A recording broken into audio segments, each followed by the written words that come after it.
Hello, you're listening to Democracy Watch, the News Collective's weekly news report, bringing you alternative and undercovered current affairs from Vancouver and the Lower Mainland. My name is Alex DeBoer. I'm Akshay Kulkarni. And I'm Isa Yu. I'm Zachary Tharp. I'm Ben Nelson.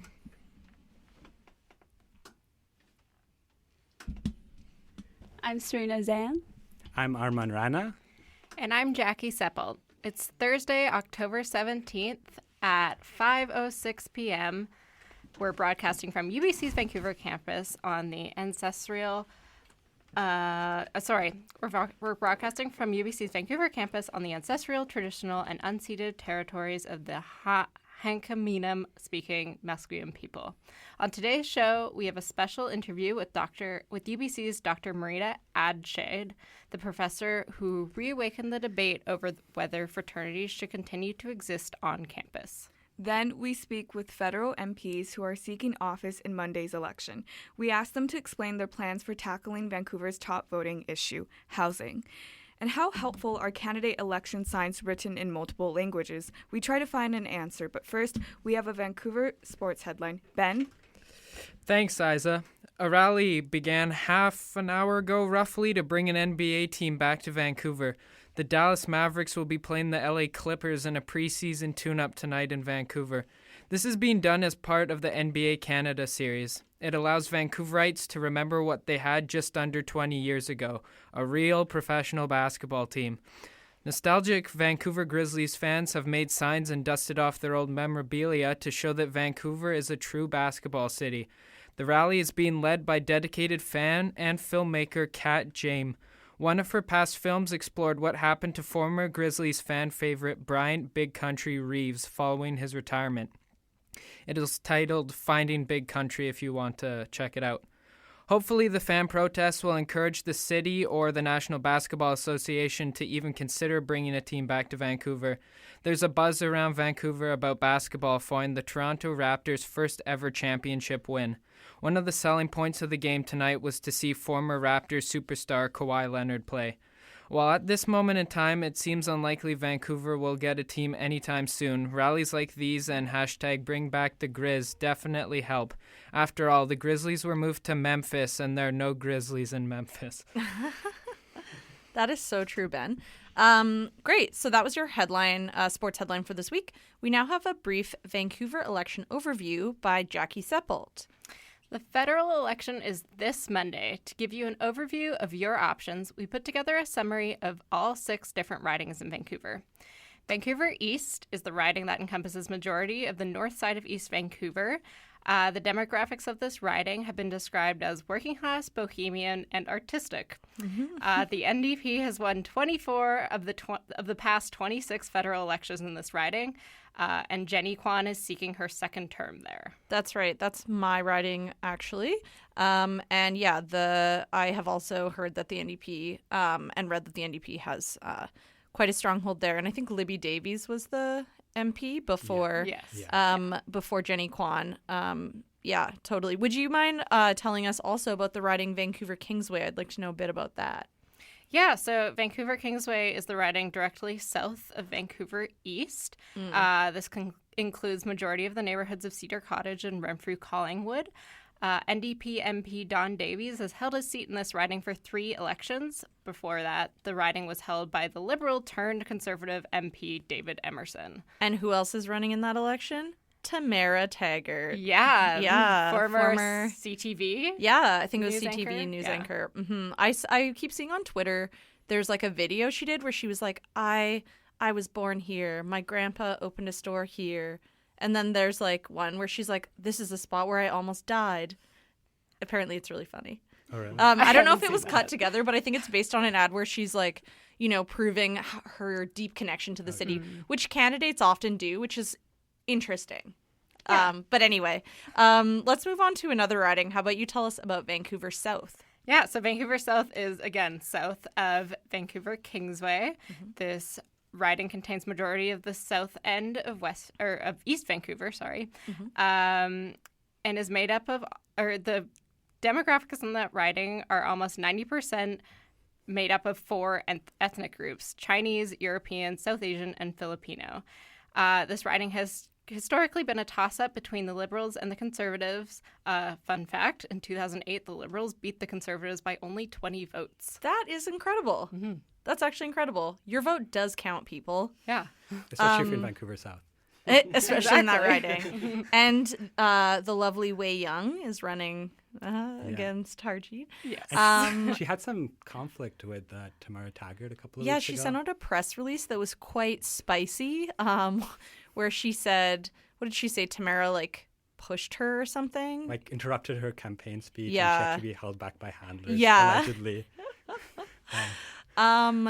So Wei Young, as I remember, and maybe some other people do, she ran for mayor last year, very against bike lanes. Quite an interesting person. She came up with fun names to disparage her competing mayoral candidates. Like, my favorite was Dithering Ken Sim for the NPA's Ken Sim. Anyway, I could talk about Wei Young all day. Let's talk about what I believe is a pretty interesting riding, Vancouver Centre. Yeah, so Vancouver Centre, as the name implies, holds a majority of the downtown area and False Creek. What's interesting about this riding is that Hedy Fry, the current MP, is the longest-serving female MP in Canadian history, as she's won the riding in the past 8 elections. And because of this, the riding is primarily Liberal. Right. And sorry, I was confusing Vancouver Centre with Vancouver Granville, but that is also super interesting. Hedy Fry is a powerful person. Yeah. So that one's probably set to go to the Liberals again. Yeah. She's going to probably be reelected. Okay. Pretty So then straightforward. the riding I confused it with is Vancouver Granville, which is the one with, of course, Jody Wilson-Raybould. Could you tell us about Vancouver Granville? Mm-hmm. So Vancouver Granville holds the neighborhoods Kerrisdale, Oakridge, and Shaughnessy. The population is majority Chinese and European. So the riding was actually only created after the 2012 election. So it's a relatively new riding. The current MP is Jody Wilson-Raybould, and as many of us know, she was originally elected as a Liberal MP, but was expelled from the party and her role as Attorney General over the controversy between her, Justin Trudeau, and SNC-Lavalin. I do remember that. Yeah. I just checked out the recent projections on 338, and it seems that's a toss-up between the Liberals and Jody Wilson-Raybould right now. So, Oh, really? yeah. Nur Mohammed Tlaib is the Yeah. Liberal candidate, I believe. Yeah. That's surprising. Yeah. But that's very interesting as Yeah. well, because the thing with Jody Wilson-Raybould is, as an independent, she's been able to appeal to really progressive people who normally would vote NDP, as well as more kind of fiscally conservative folks who would vote conservative. But I guess she hasn't done well to pick off Liberal votes, or, Yeah. I mean, Or well enough. Or who knows? or well enough. Anyway, it's definitely one of the main ridings to watch nationally. Yeah. And then there's one more riding, and that is the riding we're sitting in right now, Vancouver Quadra on Musqueam territory. Do you want to tell us about that? Yeah, totally. So, as you said, Vancouver Quadra does include UBC, as well as basically everything west of Arbutus. Vancouver Quadra is the 6th wealthiest riding in Canada. And Nice. Yeah, the people in their riding have a very high educational attainment rate, apparently. I wonder what Uh, how that works. yeah. I mean, I guess because UBC's here. That That probably I think that's it. influences that. Joyce Murray is the current MP, and it's projected that she probably will win the riding again, as the riding is primarily Liberal, with a bit of Conservative thrown in there historically. Okay. Yeah. Yeah. Great. Well, that's good to know. That was a very helpful overview. So let's move on now to our very first feature. This one was done by Zachary Tharp. So, Zach, do you want to lead us into this interview? Yes, thank you, Alex. If you just tuned in, you're listening to Democracy Watch on CITR 101.9 FM. My name is Zachary Tharp, and last Friday I sat down with Dr. Marina Adshade, a professor of economics here at UBC. On October 1st, Dr. Adshade tweeted alleging that 6 women were drugged at UBC fraternities on campus. This tweet became the catalyst for a debate over whether fraternities should continue to exist on campus. Last Friday, October 11th, which was actually my birthday. Happy birthday. Oh, thank you. So that day, I sat down with Dr. Adshade to discuss why she is an advocate of ending fraternities, and how frats could become safer, and what she would say if she could speak directly to the fraternity members here. And let's have a listen to our interview. Tell me exactly a little bit about yourself and who you are. So I'm a faculty member here. I'm at the Vancouver School of Economics. I'm an instructor, so I'm not research faculty. I'm teaching faculty. And I think maybe because of that, I spend a lot of time with my students. I teach a really large class on women in the economy that's been going for many years. And I probably had 1,000 students through that class since my time here started at UBC 7 years ago. So that's really who I am. I'm very vocal on issues that have to do with gender, particularly anything that has to do with economics. And so, yeah, that's who I am. And obviously, I know a lot of people have heard about your tweet. And can you possibly explain what drew you to tweeting about this stuff and bringing it to light? So, here's the thing about the tweet is that a lot of people were shocked. A lot of people so let me back up. So a lot of people were shocked, but I wasn't shocked. And this is the thing is that I didn't tweet about it because I thought it was like a shocking, unusual event. I tweeted because it's actually a fairly common event. That was the thing that caused me to tweet about it. And common in the sense that it's not uncommon for a student to come and see me and tell me that they've had an experience like that. That's what's that isn't uncommon. And I think that a lot of faculty members in the university would say exactly the same thing. And how would you feel how people have reacted to that since you've talked about this and brought it to light even more than it already has been? Yeah, so I think the thing is I think that the reaction has been really interesting from people. I had a lot of emails from students. I've had many emails from parents. Obviously, the tweet generated a huge amount of media interest. And I think that from a lot of it, it's not so much along the lines of, wow, now we've learned something we didn't know before, actually, except it was probably true for the parents who are writing me. But there was a lot of people saying, yes, we've been talking about this for so long now. Is something actually going to be done? Because that's, this is the thing is, like I said, these are not new stories. And it's not a singular event. It's actually part of a culture that has persisted over a long period of time. And in the absence of being able to change that culture, something needs to be done just to make sure that it doesn't continue to persist on campus. What do you think the fraternities can do to possibly change their culture so they can possibly coexist, or is that just out the door and not even... No, I think that there is one thing they could do, is that they should stop being single gender. I think that this is actually the only... So I've read a lot about fraternities. There's one thing, and especially students who have access to academic papers and can look at all the research. There has been dozens of papers written on fraternities just in the last 5 years about the harmful effects of fraternities, about how... and I wrote an article for the Globe and Mail, which you can read, that has the links to all of some of this newest research. But men who belong to fraternities, they have lower grade point averages than other students. They're more likely to be charged with academic misconduct. They're more likely to binge drink. I think we all know that, but also to use illicit drugs.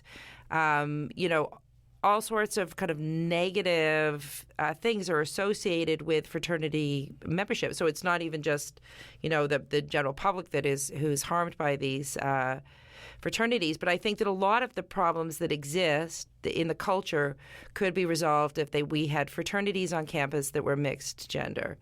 I think that seems super reasonable, that in 2019, in a university that is 65% female students, that the fraternities are not allowed to be exclusively men's clubs. That is quite the big turn. But yes, I think they've started that at, I want to say it was Harvard. They started requiring their students, if they wanted to join clubs and whatnot, to join to leave fraternities, or if they're in a fraternity already, they can't become executive members in clubs or sports teams. But, I mean, that might be a possible route, maybe. But. Well, I don't know. So what we have here at UBC with the fraternities part of the AMS clubs and access to resources on campus, Harvard hasn't had that since the 1980s. I actually don't think the people on UBC campus realize how unusual this is. University of Toronto, that has way more fraternities than UBC does, those fraternities are not allowed to operate on campus. So there's a lot of precedent in Canada for separating out, the existence of the fraternities and their ability to recruit, hold events on campus, and so on. And if you could meet with all the fraternity members and their presidents and the leaders of IFC, which is the Interfraternity Council that oversees kind of all the fraternities, like, what would you say to them if you could say anything? Okay, so I would welcome that opportunity to speak to them, particularly I think to speak to the larger membership and not just to the leadership. And what I would say to them is this: so I'm in my own research. I'm writing a book at the moment about men and masculinity, and the premise of the book is that the incessant need for men to want to prove their manhood to other men through kind of pointless competitions is really hurting men today, right? And a lot of men don't do it, but there are those who kind of, stick to these traditional ideas about how if you're a man, you have to behave in a certain way. You have to prove your manhood to other people. These competitions, we call them masculinity contests, those are being encouraged, I believe, by the fraternity system. And I'm not saying by individual fraternities or even anything about the Interfraternity Council on UBC campus. I think that fraternities in and of themselves encourage this kind of behavior. And, in terms of sexuality, the whole idea that, like, if you're a real man, you're attracting lots of women and you're having all these sexual conquests, those attitudes are very harmful to women and they're harmful to men. That's what I would say to them is, as an organization, you need to sit down and think about what it is about your culture that encourages that behavior and what can be done to change it. And if you could, speak to a student who has gone through a similar instance that these, 6 women are gone through the, past weeks and everything, and they're afraid of speaking out or talking about it because of retaliation or whatever, what advice would you give them? Yeah, so this is a great question. And, following the tweet in the media, a number of people from the media asked me what advice I'd given to the student who came to speak to me, and my answer was, like, essentially, unless somebody comes and asks for your advice, I don't generally like to offer it up. But I would say to people on campus, and there's men and women on this campus who have experienced sexual assault.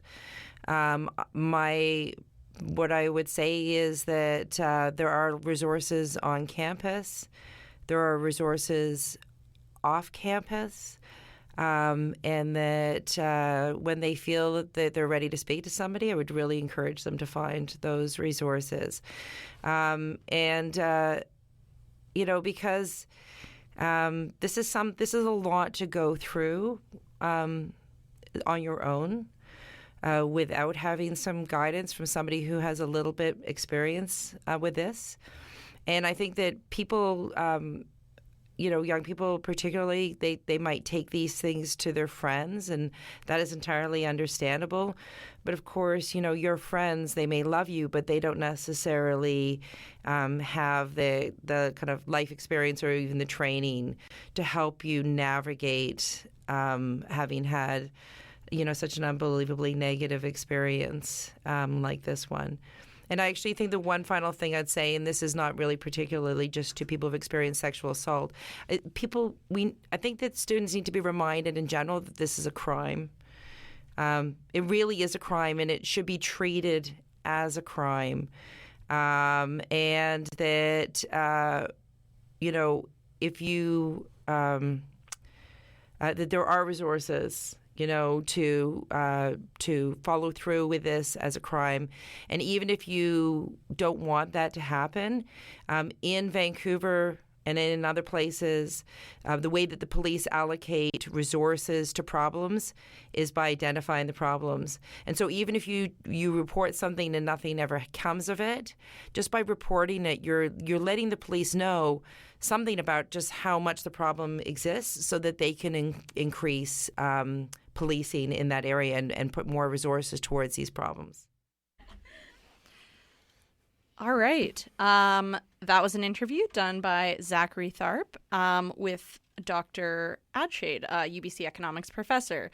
So I just wanted to mention something about that interview that I heard her say to Zach sort of at the end of the interview, and we weren't sure if we should include it, but she mentioned it also in a Globe and Mail op-ed that she wrote a few days ago. So it's okay to talk about, I think. An approach Dr. Adshade has to dealing with fraternities on campus and perhaps getting rid of them or enforcing rules on them is by land use. So the property that frats at UBC have is actually, they own it, and it's and they're accountable to the provincial government. Like, the provincial government oversees that land because of the confusing thing where here at UBC we're in electoral district A, so like UBC isn't actually part of Vancouver, so the province actually oversees this land. Okay, so anyway, basically Dr. Adshade was thinking that she would maybe go to the provincial government about dealing with these frats because the land belongs to them. And I'm not sure exactly what that would look like, and I don't know if she's figured that out, but I thought that was a really interesting way of looking at this that I haven't really seen come up much in the coverage of this particular story. I don't know. We started looking into sort of the history of fraternities and sororities on campus as well, as a result of this, and like land use. And we also came across some interesting things about sororities, which we're looking into. There actually are no sorority houses on campus, whereas there are fraternity houses. And I don't know. Should we say anything about that? There was a theory about There's that. There's a theory. That there's some like I think it's body house law. Yeah, which is like a brothel law from like 100 years ago that prohibited them in some way. But I think that's possibly an urban legend because we weren't really able to identify the source of that. Yeah. And I think we were also looking into just the history in general, and I think one thing that we found was that fraternities were actually like originally local, like they were locally developed clubs in like that predated UBC. Yeah. And then they eventually, the university basically encouraged them to find an international affiliate with the United States. So that was kind of interesting because I think nowadays we just think of them as like American, like bastions of American influence in Canadian soil. Yeah. Fraternities back in the States, they're really old. Like some of them, I think the first ones were founded back in the 1770s. What? So much older than Canada is itself, and almost as old as the United States is. So they have some pretty big pull, and it's a tricky situation. It's very, very, very broad and sometimes and very long secretive. established. Yes. Yeah. No, that's interesting. I didn't realize it went back that far. Do fraternities in the States own like their land there? And yes. They have some of them, they've been around. Some of them are very Like, they own their house, they've owned the land, and sometimes they've owned the house for more than a century. Oh, wow. So you can walk around the house and you'll see like these things called composites, which are like they're photos of original members, and some of them can go so far back. They're in black and white, and from the 1800s.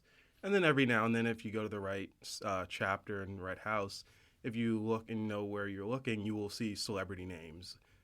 For example, I think there's a fraternity at the University of Texas in Austin in the United States. If you go back to the 80s, you can see a picture of Matthew McConaughey, and he was there. Nice. And, it's just a lot of celebrities, a lot of judges, a lot of just, very influential people. And this is where we segue into conspiracy theories. Just kidding. We're going to Illuminati take confirmed. a break. Yeah, Illuminati confirmed. We're going to take a break, and then we're going to be back with some more local news. We're going to talk about the federal parties and their housing strategies, because guess what? Housing is kind of a big deal here in Vancouver and probably on the mind of a lot of voters who are heading out to the polls on Monday. So we'll be back after this short break.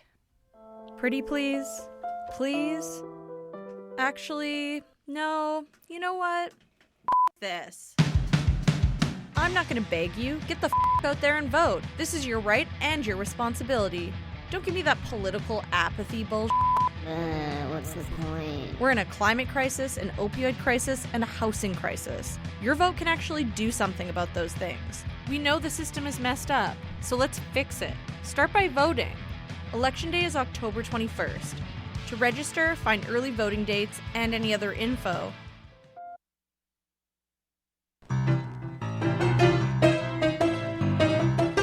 Without the help and support of our friends, we here at CITR wouldn't be able to bring you all the great music, art, cinema, and culture that you love. Thanks to the long-standing support from the Rio Theatre, we are able to keep you informed on all the great artists, films, and everything else coming to town there. For all the current information about who and what's playing at the Rio Theatre, visit their website at www.riotheatre.ca.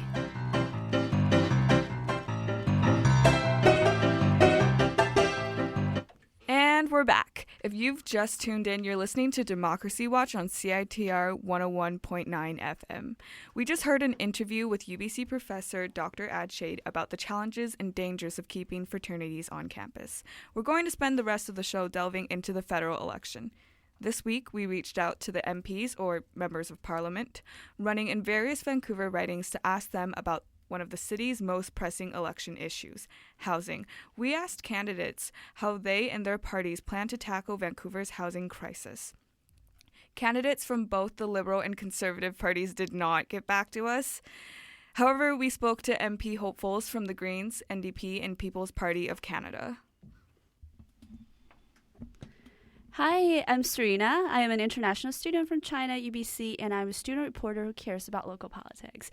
Today, I interview the Green Party's candidate Bridget Burns, running from the Vancouver East riding, about housing policies. Here's what she has to say about the Green approach to housing. Our first question would be, what do you think are the major issues of the housing crisis in Vancouver or East Vancouver or Vancouver in general? I think right now, there's just a serious lack of housing. And when we talk about housing in the term affordable, and I'm air quoting right now, that what's affordable to someone is not affordable to most necessarily. The term affordable is very subjective. And so what the Green Party platform is trying to or would like to implement is a national housing strategy where we're taking the focus of the CMHC, and right now it's really invested in helping people, take the risk out of buying their first homes through the first-time home buyers grant. And we'd like to refocus the CMHC, that's the Canadian Mortgage and Housing, and refocus that attention to non-market, so rental rates that wouldn't be affected by, inflation, that it's a standard that we've agreed upon, recoining the term affordable, non-market housing, co-op housing. There's been a serious lack of investment in co-op housing since the 90s, and co-op housing is incredible solution for families, especially where you can find more 2-bedroom and 3-bedroom units, and long-term care facilities for our elders and seniors is really important too, and supportive housing. And so right now, the Canadian Mortgage and Housing is not focusing on those types of housing, and we've made real estate in this city such a commodity. Kind of, if you don't invest in your own home, that's just kind of the end all and be all of a standard of living, and this is just not true. There's nothing wrong with renting. Dignified, wonderful renting communities can exist and have existed in the past, and we'd like to see that be a focus for Vancouver. Thank you, candidate. Do you have anything else you want to add on the housing policy in general? We appreciate your speech. Oh, thank you. Just for housing, I think there's a housing emergency. I know we feel it here in Van East and Vancouver in general, and affordability of living in general. It also affects Canadians from all over, and something really important when we're negotiating this new national housing strategy is to have all levels of government on board. So that includes First Nations, municipalities, federal and provincial, all at the same table talking about this, because there's so much miscommunication between these different bodies, and that's where a lot of money comes from the federal end, and then it gets pushed down to the provinces, and then the province has to dole it out. And the way we're handing out this money is not necessarily based on the needs and the demographics of a certain area, and they're not being negotiated properly. And I think all levels have to be at the table in order to kind of find some real solutions for housing. So I'm really hoping that happens here, especially in Vancouver East. So, as you heard, Burns talked about the Green Party's national housing strategy promoting the use of non-market mechanisms, providing co-op housing and care facilities for the elders among their many initiatives. They also, of course, strive to provide a sound and decent living environment for people. More information about her and the party's policies can be seen on her personal website. Thanks, Serena. Next, we spoke with the NDP's Lee Kenny, who is running in Vancouver Quadra. I asked her to explain how she and the NDP would deal with Vancouver's soaring rents and low vacancy rates. First off, what will your party do about the housing crisis in Vancouver? So what we're proposing is to... First off, what will your party do about the housing crisis in Vancouver? So what we're proposing is to build 500,000 units of affordable quality housing across Canada in the next 10 years. Mm-hmm. The percentage or the numbers, I believe, that are going to be allocated for BC is about 100,000 of that. And so, of course, should I be elected as the MP for Quadra, I would be advocating and fighting for Quadra's fair share of that to make sure that comes here as well. Okay. And so can you unpack a bit more about what you guys mean by affordable housing? So there's a few different housing models and plans that would be included in that. So things like cooperative housing, social housing, low income. We would be looking at different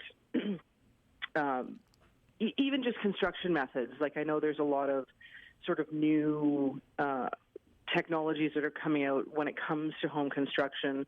The one that comes to mind is the modular housing. I think that's over in Vancouver Granville, where the parts are built in a factory, so it's not weather dependent. They can then be brought in once completed, put together, and they're put together in a very short time span with the least amount of disruption to the neighboring and the surrounding community.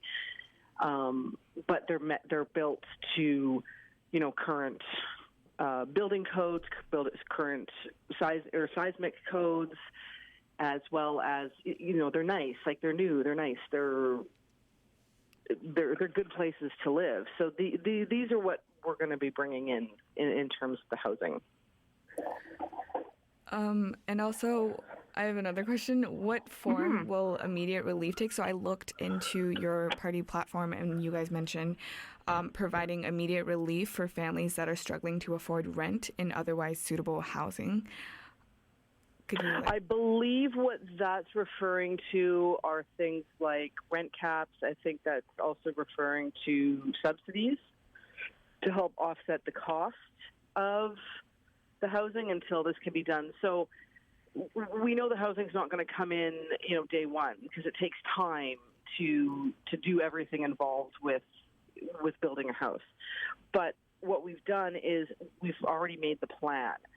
So should we be elected on Monday, we're not sitting down on day one going, okay, now let's create a plan for this housing. The plan's already been created so that we can start implementing the plan. We can go to provinces. We can go to municipalities. We can say, okay, here's our plan. Let's start getting permits. Let's start finding space. Let's do all of this so that we can get these in place as soon as possible. The difference between the NDP platform and some of the others is around housing is that they don't actually have the plan to build it. They said, they're going to sit down on day one, should they be elected, and start the plan. So we want to get these in as quickly as possible and help Canadians in the meantime as best we can. Right. So for Vancouver Quadra, or just like the greater Vancouver area specifically, do you know which forms of relief will be provided? No, I don't. Okay. I'm sorry. There is a lot on a lot of topics that I don't know sort of all the minutiae that go into it and how it would all work. I'm still learning, and clearly I still have a lot more to learn. But yeah, the exact amounts, the exact forms, that sort of thing, I'm afraid I don't know that off the top of my head. Right. That's all the questions I have. Do you have anything else you want to add just about housing?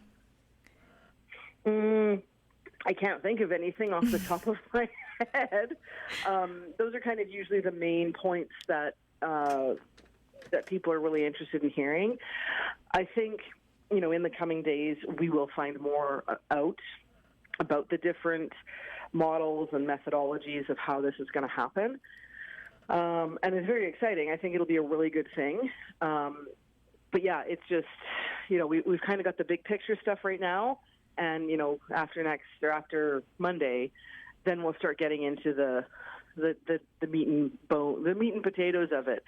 And I think that'll be really interesting.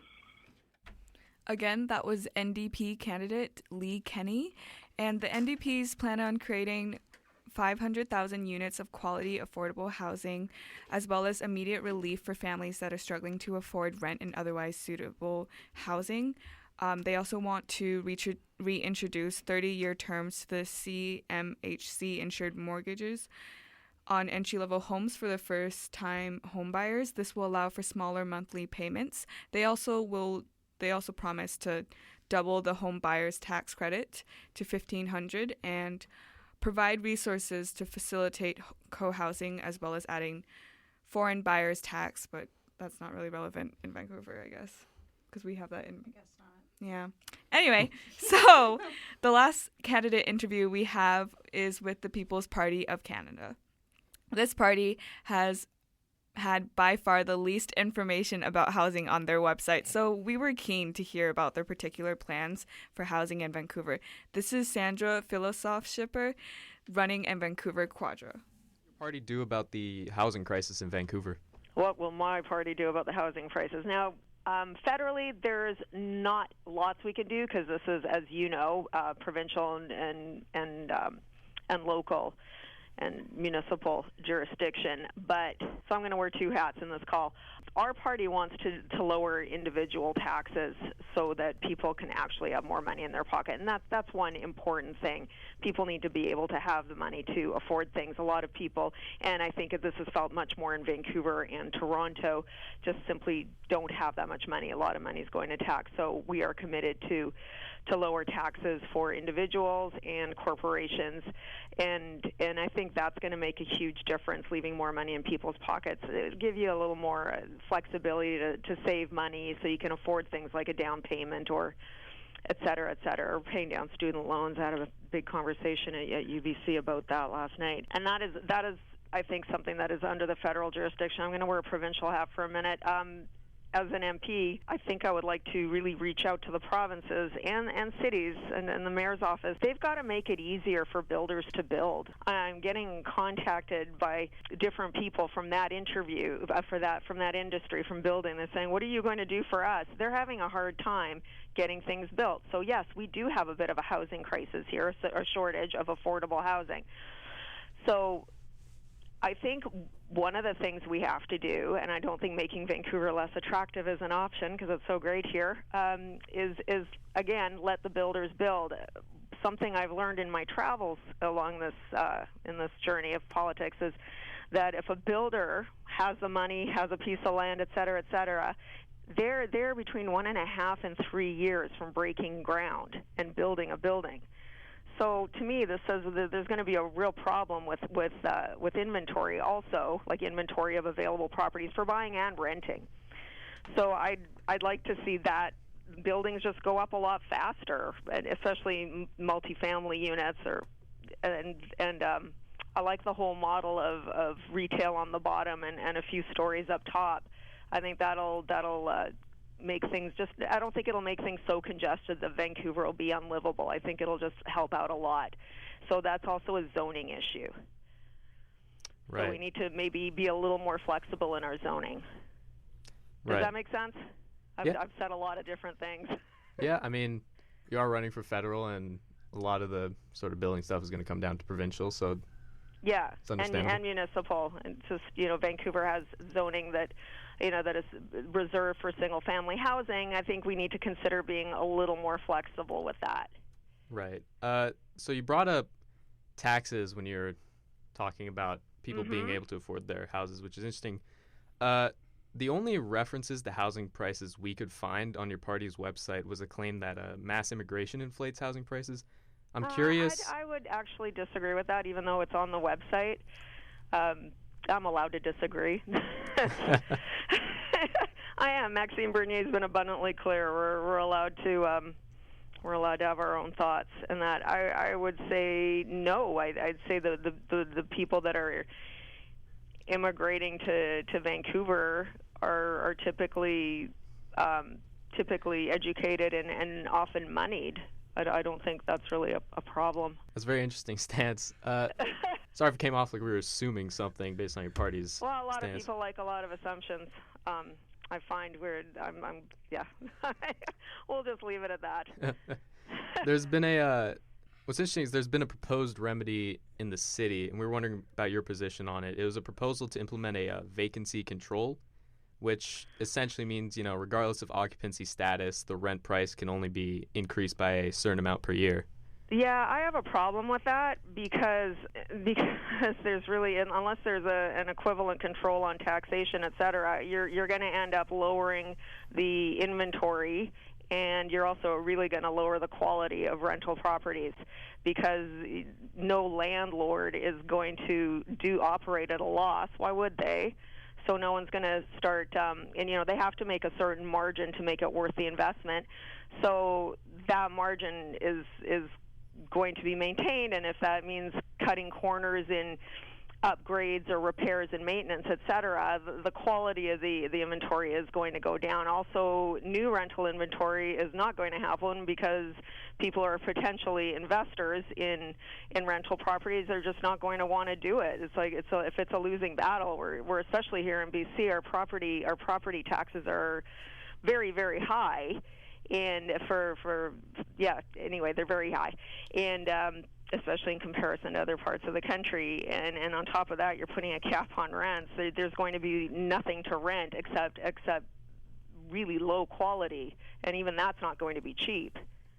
Yeah, so you mentioned, I found it really interesting, you said that the landlords need to make a certain amount of profit to, be incentivized to own the property. I was wondering, how much do you think is a reasonable amount of a good margin, and do you think the government should be involved in determining that? Absolutely not. And how much is up to you or I? I mean, to the owner. It's just, here's the thing. Say you and I own two next door apartments that we have for rent. So they're both kind of nice. They're both the same size, et cetera, et cetera.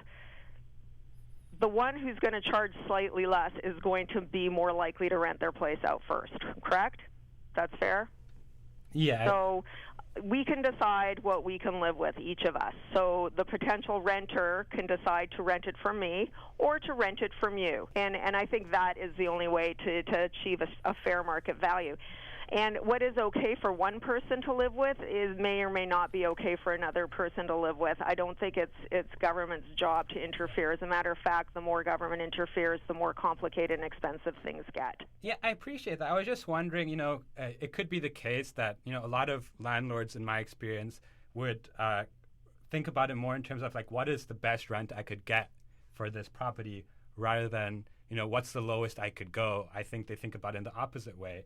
And I was wondering if you have a specific number on that. If you applied for a job, wouldn't you want to get the most pay you could get? Exactly. So that's what I'm thinking. Like, when you say that, they have to have a certain amount of margin to make it sustainable. Yeah. But, like, everybody... Exactly. I don't know what the magic number is. Yeah. So that's why I think, and this is, they'll never teach you this in business school, not I didn't learn it anyway, is the aggravation variable.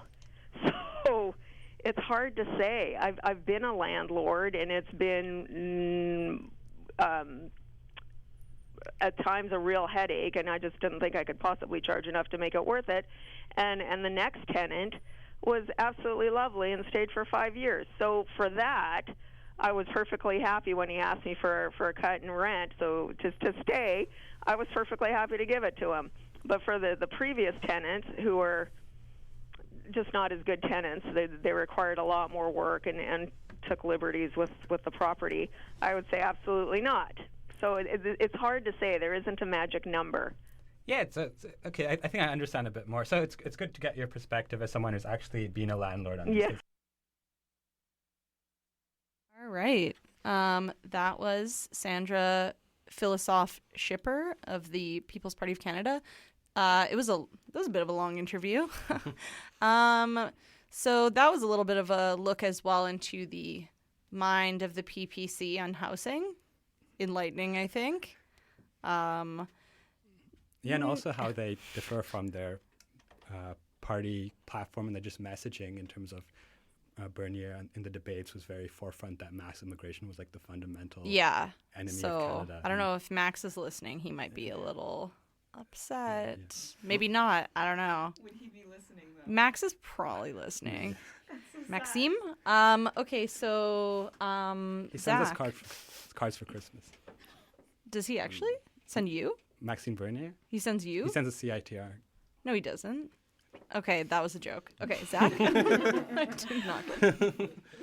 So at the beginning of this segment, we mentioned that the Liberals and Conservatives were too busy to get back to us.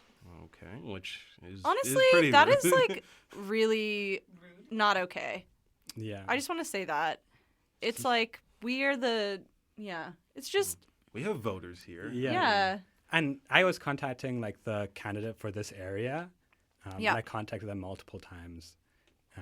And I even asked to speak to a volunteer. Yeah, and we were asking for a 5-minute interview. I think it's really not okay how parties in Canada, like the Liberals and Conservatives, who have so much power, just get to choose, whether or not to answer questions to journalists because they are being elected by voters, and this is a democracy, and they're here to represent us.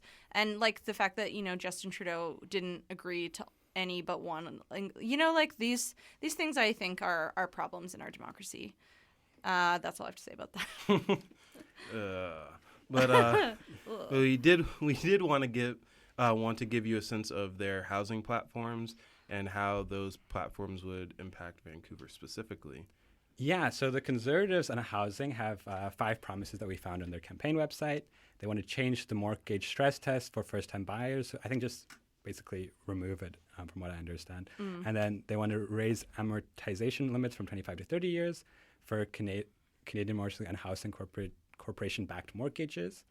They also promise a public inquiry into examining real estate money laundering. That's been a big issue here in BC, where the BC government's been taking a big look at that, especially with the MLA here, David Eby, as Attorney General. And then they also have a 20% green homes tax credit for up to $20,000 spent over 2 years to pay for energy savings renovations. So that is probably also linked to their climate change agenda of the Conservative Party.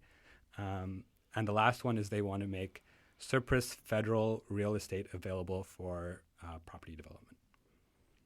Great. And then in terms of the Liberals, so they're really focused on the middle class. If you've read their platform, it's all about moving forward and helping the middle class.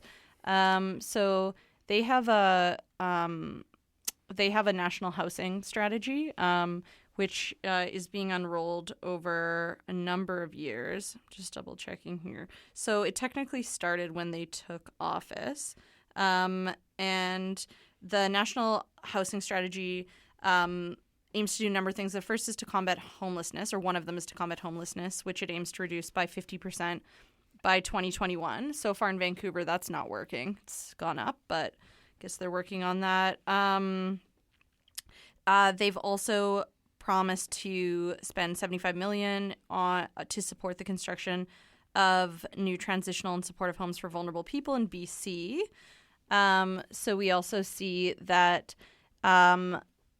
they are going to be reviewing escalating home prices in high-priced markets like Vancouver and Toronto to determine whether speculation is driving up. I mean, so that's sort of, a look at a research or an auditing kind of tactic. They're going to increase new residential rental property rebates on GST to 100%, eliminating GST on new capital investments in affordable rental housing. And they're also going to provide tax incentives to increase and substantially renovate the supply of rental housing across Canada. And they're putting $125 million into that. So that's a snapshot of the Liberals. So we're going to take a quick break. And today's going to be a bit of a longer show since we have so much content. Of course, because the election's on Monday, so there's a lot to go over. If you just tuned in, you're listening to Democracy Watch on CITR 101.9 FM. When we come back, we're going to be talking about a really fun and interesting subject, which is election signs. You've probably seen them around, vote for so-and-so. And some are in English and some are in like 5 languages. Why are they in multiple languages? Does that help people who are new immigrants or don't have English as their first language? Or is it just symbolic? We're going to be looking into that. So please stay tuned. We'll be right back after this break. Extra, read all about it! Are you a BIPOC individual at UBC who's interested in journalism? Well, the UBC official student newspaper has a dedicated space for you. The UBC staff and UBC journalism students have launched the Canadian Journalists of Color UBC chapter Facebook group. We're also aiming to host meetings, speakers, and workshops in the near future. You can search for us on Facebook or give us a shout at coordinating@ubc.ca.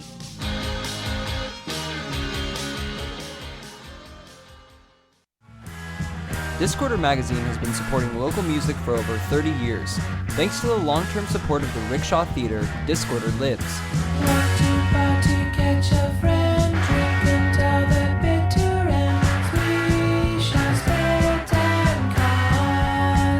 Your favorite bands are playing at the Rickshaw Theatre. Check out their calendar just behind the cover of Discorder magazine or at rickshawtheatre.com.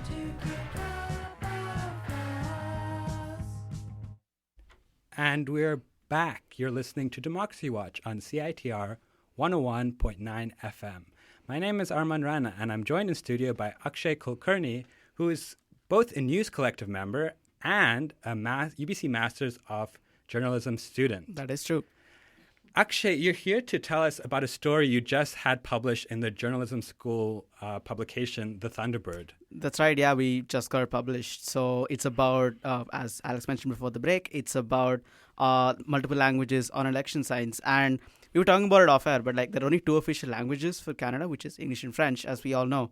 But immigration over the last few decades has changed that, and there's a lot more linguistic diversity. So basically, me and two others, Stefan Leva and Marshall Butt, we were investigating from two ends of the spectrum, like why the parties put multiple languages on election signs, and why do voters care? Like, does it matter to them? So yeah, we talked to a lot of people about this. We talked to Jagmeet Singh's office manager about it. We talked to representatives from all four parties. In the end, they got back to us after like weeks. But yeah, and unlike our poor show, and yeah, and we talked to voters as well. So it was a very interesting subject. Like, languages aren't as simple as they seem. So you mentioned you talked to different parties. What sort of different reasons that you get for putting these languages on election signs? Oh, very disparate. Like, there's no consistency whatsoever on this. So like the most consensus we could get was that it was up to the individual candidate in the individual riding what languages they had on their signs. And like, for example, we talked to the Green Party candidate for Richmond Centre, Françoise Ronay, and she said it was like because of the lack of money that she didn't have any other languages on there, because all of the Green Party has just one stock standard sign. Even Elizabeth May, like it's just one sign. So she's like, yeah, I don't have the money to do it. And then, but like, you'd think that more languages would mean inclusivity, right? They want to appeal to more people. But then we talked to a campaign strategist who said it's about the parties wanting to not get called out more than them actually really caring, which was really interesting. And possibly the most interesting finding was that Jagmeet Singh, who is the federal NDP leader running in Burnaby South, just outside Vancouver, his sign is only in English, and there are 40,000 Chinese people in his constituency. And there's like, white people are actually a minority. So like, English isn't widely spoken in the riding at all. So yeah, we talked to his office manager about why this was the case. We got a really interesting answer. That's not our decision. That decision comes from Ottawa because he's the leader of the party, and we're using all our old signs, and we just put on a real X sticker on it. That's interesting. She says because he is the party leader, that decision comes from Ottawa, which is the NDP leadership. So I mean, I guess, but like, it's really unclear because like in the riding just next to him, the Don Davies, who's the Kingsway candidate, he has 4 languages on his election sign. So like, if it really comes from Ottawa and it's a federal thing, then how does that make sense? Right. So I'm wondering with like other federal leaders, like what do they do?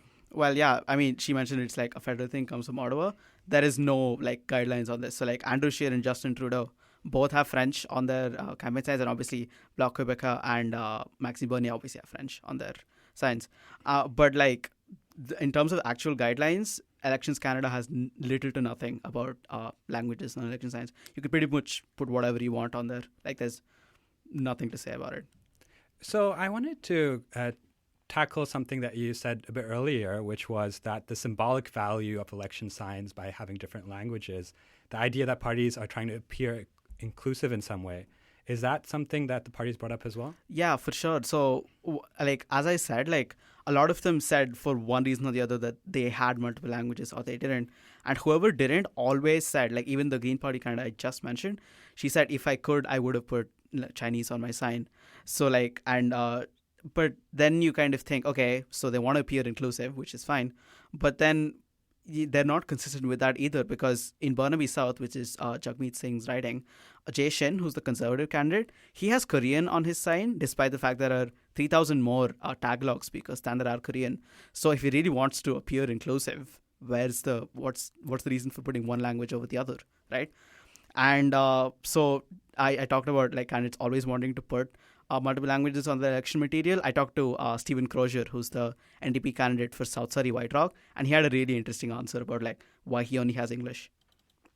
You're kind of limited with the funds that you have as well. So, Yeah. So I would say that, you know, with flyers, if you can, you know, accommodate different linguistic groups, you know, it most likely will make them feel more comfortable and more at home within your party. If you don't have the means by which to do that, Yeah. You sort of hope that they'll forgive you. It's interesting that he said that if you can't afford to have election material on multiple signs, you want your constituents to kind of forgive you in some way. Yeah, if you committed some, like, crime against them. Yeah, some sort of guilt. Yeah, I know. And then, like, he touts really being inclusive, as the NDP obviously does. But then he said in another part of the interview, he told me that it was a little more expensive to have his face put on the signs, which he shelled out for, but he didn't want to put multiple languages on there. So, and his reasoning was that he's not the incumbent, so he wanted more face recognition, which makes sense. But then at the same time, he's also saying that he wants to be more inclusive. So it's a bit mixed messaging. Yeah, but like your face is not on the ballot, right? Yeah. So, and the ballot has like French and English, so. Yeah, it's. I think it's mostly because he wanted to like kind of put himself within the community and like show he's part of it. But yeah, it's just really weird, really. Okay, so we're going over reasons why or why not parties use multiple languages. How does this affect voters? Like when you spoke to voters, what did they say? So a lot of people didn't really care either way. Like from what we know, they're like, okay, I'm going to vote or I'm not going to vote anyway. Like it's not going to affect me too much. But like the kind of consensus here was that multiple languages really appeal to newer immigrants, rather than people who've been here a long time because they already know English. Yeah, but isn't like knowing English is a requirement of citizenship? Yeah, it's either English or French. Like you need so like to pass the citizenship test here in Canada, you need to have basic proficiency in English. And that sort of brings up the question. So if you need to know English anyway to vote, is putting like, because a lot of people, as we'll find out, a lot of people brought up the fact that people don't know English, so they need to see the signs. But if you need to know English to vote, it shouldn't be a barrier, right? So like, for example, Rene, who I just spoke about, the Green Party candidate, she said like she approached Elections Canada to see if she could put Chinese on the ballot when she was thinking about putting Chinese on her signs, but they didn't allow it because it's a federal election. So then it doesn't matter at all, really, if you think about it. So that's interesting because there was a case locally in Vancouver's most recent election where a candidate was allowed to do just that. Yeah. So, Alex, if you want to speak about that. Well, just to interject, I forget which candidate it was, but it was in, the 2018 municipal election. And it was a bit of an upset because it was a candidate who I believe wasn't of Chinese descent. And then they kind of did it. And then other candidates basically didn't realize that they had that option, especially candidates who were of Chinese background. So anyway, you can do that. We've discovered you can put your name in a different language that isn't French or English in the Vancouver municipal election. Yeah. But not federally. Yeah, that kind of ties into, because like obviously we talked about how individual candidates, it's their choice whether or not to put multiple languages. So that they're trying to bring kind of a local flavor, but it's a federal race. So how many voters are going to look at the sign, say, I'm going to vote for that guy or that woman, but they might just be voting for the party's policy or for the party's leader instead, right? And research is very inconclusive on this. Like, does it really matter whether they vote for the local MP or whether they vote for the leader? Like, no one knows. Yeah, it's interesting. In this race, it could be that people are voting based on the candidate's name or based on the party or based on the leader. It's like, yeah, it's hard to tell. Yeah, so we'll just listen to voters. Like, let them tell you it's the inconsistency here, really. Yeah, that would be helpful for a lot of new immigrants who become a Canadian first time for voting. Yeah, that would be helpful because some doesn't understand much English. Mm-hmm. That's really helpful. Yeah. What about for you? Do you find it helpful? Oh yeah. Yeah. Because with my own language, it would draw my attention. Okay. Yeah, that's the point. And of course, a lot of sign, but written in English, just like normal. But if you're written in my own language, that will help for me or draw my attention right away. A lot of immigrations, they're not good at English, so maybe they need to use better to show their language because they are citizens in Canada, but they have a right to understand what's their policy or their idea or what they want to do, right? Yeah. Yeah. Because a lot of people, they don't understand English very good, but they have the right to vote. I think it's helpful. I think it definitely need more because I didn't see so many other language signs when I'm driving around this area. I didn't saw it. We need more and more people go election, right? I saw the percentage, different nationality they how many percent they do election. So we need, actually I know some nationality they are the percentage are low. Yeah. We need put their language, the sign there to let them know this is election is important for them. Interesting. So the last voter said that he had looked at voter turnout by ethnicity and knows that some ethnic demographics turn out at different rates. So when you with parties and candidates, did this issue of language come up to include groups that are less likely to vote? I mean, it's really inconsistent because, like, as I said, when you talk to the parties, they gave multiple reasons. But if you look at research, like, Chinese Canadians are way less likely to vote than any other ethnic voting bloc, for example, which is what the voter at the end kind of brought up. But as we brought up earlier, language shouldn't really be a barrier because you need to know either English or French to vote anyway. So I think it just ties into a wider issue, which is it's not just about people not knowing the language. It's about people not having like the civic duty or the kind of knowledge about the electoral system among these ethnic groups. That's the reason that there's lower turnout, I mean, according to me, than the concept of language, really. So you mean that if an immigrant comes from a country where they couldn't vote, then they'll be less likely to vote in Canada? Yeah, so we talked to the CEO of Success, which is an immigrant and outreach organization here in BC. And what she said was like, new immigrants might not be used to electoral system or any kind of democracy, really. Like, I mean, if you look at countries like we've had a lot of refugees from Syria, they haven't gone to the polls in like decades, right? So like, how are you going to expect them to, even if they know English, how are you going to expect them to participate in the democracy that we have here in Canada? So it's just multilingual campaign signs are like one way to kind of reach voters, but I think it's the government and like parties need to think about different ways to reach out, and I think this is like just the tip of the iceberg, really. Yeah, it's interesting. There was a profile on the CBC the other day where they had like recent Syrian immigrants, Syrian refugees who'd become citizens voting for the first time. That's exciting. Yeah, and they were like really passionate about it because like I think in their former home country they were just like given ballots where already the candidate yeah, and was chosen. It's not simply a matter of did the new Canadian citizen have an opportunity to vote, because like we're talking about Syrians. Well, we don't know how the Syrian refugees who live in Vancouver now, how they're going to vote in this election. Some of them have early voted or whatever, but it's more, it goes deeper than that too as well. Like culturally, like as you mentioned, actually, Chinese Canadians are the ethnic demographic that's least likely to vote based on, cultural and political So circumstances before, they're used to. Before 1947, for example, Chinese Canadians were not allowed to vote. And because of that. Yeah. And because of racism. Of course, yeah. But so it's all very complicated. It is. Everything is. Yeah, multilingual election signs just, I mean, I think we could literally go to every single line, ask every single candidate, and we would not get any sort of uniform answer or direction. Like, it's just so inconsistent.